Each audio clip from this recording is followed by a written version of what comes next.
Mi nombre es Dulce Mariana Mendoza Herrera, estudio lo que es la carrera de licenciatura en Contaduría Pública. Mi tutora es la maestra Carmen Guadalupe Rentería Valle, mi matrícula es 021714 y este es mi proyecto final, México Actual.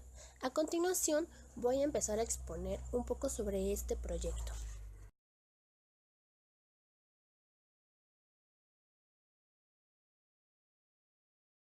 Mi introducción es, en esta actividad hablaré y explicaré mis tipos de vista sobre este gobierno en el cual vivimos y cómo es que nos cambian año con año.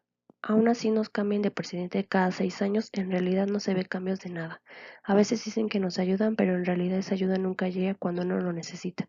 Sin embargo, hablaré sobre cómo es que llegó el presidente y cómo ha hecho este gobierno para poder continuar con la situación de pobreza en el país, ya que la política sigue sirviendo a favor de las minorías empresariales y hoy en día es todavía más grave de incluir en la medición la necesidad de bienes básicos insatisfechos, que incluye elementos como incremento de costos en alimentación, vestido, gas, electricidad, vivienda, educación y salud, con lo que se obtendría una medición integrada de la pobreza que aún aumentaría la cifra de pobres en México hasta 100.7 millones, la más alta de la que se tenga registro en la historia. Mi objetivo es elaborar un ensayo acerca del gobierno actual y detectar las diferencias con el gobierno de la época de la Revolución Mexicana. Mi actividad es desarrollar un ensayo acerca del gobierno actual de Enrique Peña Nieto. En nuestro país actual ha ocurrido sucesos que han impactado el desarrollo político, económico y social de un mundo cada vez más globalizado. La política que se ha ejercido es totalmente antidemocrática, no obstante que cuenta con el INE, que inclina su balanza a los grupos de poder. Este pequeño ensayo pretende conocer los sucesos más importantes de la vida política del presidente constitucional de los Estados Unidos mexicanos, Enrique Peña Nieto, abarcando los aspectos relevantes del transcurso de su vida, haciendo hincapié de cómo se construyó su candidatura, los medios de comunicación al servicio político dentro de las elecciones. En los meses que surgieron a su segundo informe de gobierno, el trabajo de Peña Nieto destacó por su colaboración con el gobierno de la Ciudad de México, tendiente a resolver temas importantes para las dos entidades, separadas políticamente pero sin solución de continuidad urbana.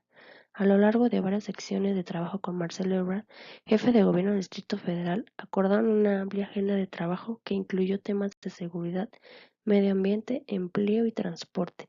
Peña Nieto se manifestó como defensor de la reforma energética, propuso un acuerdo nacional para fomentar el desarrollo del país y acelerar la reforma educativa, el cual estableció un plan de puntos para combatir la inseguridad en México. ¿Crees que actualmente estamos mejor que cuando gobernó Porfirio Díaz? Aún continúa la desigualdad de clases y solo las clases sociales, políticas y empresariales se reparten las ganancias. De hecho, las diferentes representaciones del régimen porfirista pueden verse como un claro ejemplo de los cambios tanto de la moda historiográfica como de la política nacional a lo largo del siglo XX. Una de las principales consecuencias de la Revolución Mexicana fue la destrucción del culto porfirista y su sustitución por un antiporfirismo igualmente poderoso. Sin embargo, el antiporfirismo no fue producto exclusivo de la revolución, aunque se expresó con mayor fuerza después de 1911. Según el antiporfirismo, el régimen de Díaz era el ejemplo máximo de la tiranía, la dictadura y la opresión. El mismo don Porfirio quedaba condenado por su corrupción, su autoritarismo y su traición a los intereses nacionales. Creo que cada día estamos peor, ya que la economía es muy cara para los ciudadanos y los sueldos son muy bajos. Ya es muy difícil conseguir cosas baratas, no digo ni hablaré mal de este gobierno que tenemos. Al fin de cuentas tenemos que hacer lo que nos piden. Si un kilo de limón está casi 40 pesos, me imagino la gente que tiene que esforzarse para poder juntar esos 40 pesos, porque lo he vivido en mi familia. Así que mi opinión es que seguimos peor con este gobierno.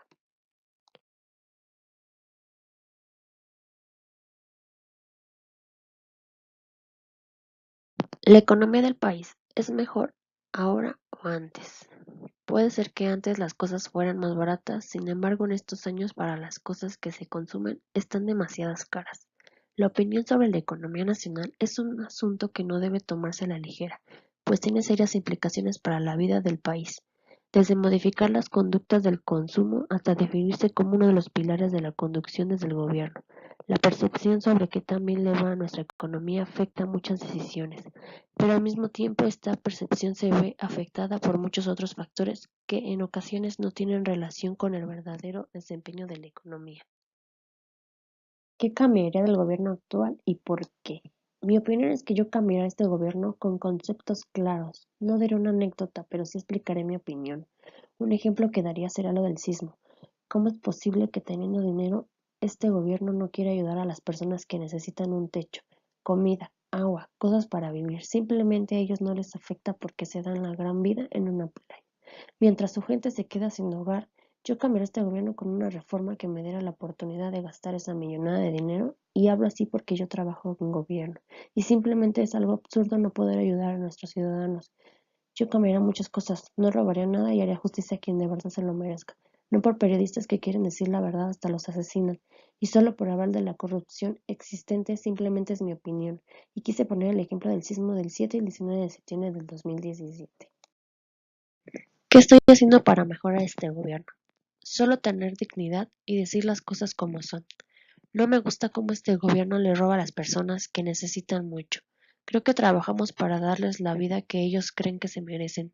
Sin embargo, se han olvidado que constitucionalmente el pueblo mexicano es quien debe mandar sobre ellos y ahora vivimos presos de sus designios. Creo que debemos empezar por exigir que se cumplan las necesidades de la gente antes que llenar sus bolsillos y repartirse el país solo para los políticos y empresarios. Debemos prepararnos más y estudiar para ser ciudadanos que en verdad cambiemos el país sin la necesidad de depender de la clase política. Como mi conclusión, si hablamos de las necesidades esenciales en México, aquellas que de manera evidente y directa requieren un esfuerzo productivo para su satisfacción, como son alimentación, educación, salud, vivienda, recreación, cultura, vestido, calzado, presentación personal, transporte y comunicaciones, así como otras necesidades.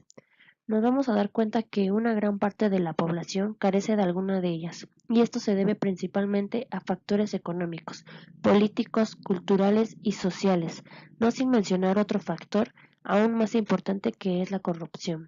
Generalmente los menos protegidos y que más problemas tienen a cubrir esa necesidad esenciales son las personas que viven en las regiones más rezagadas, las regiones centrales o urbanas.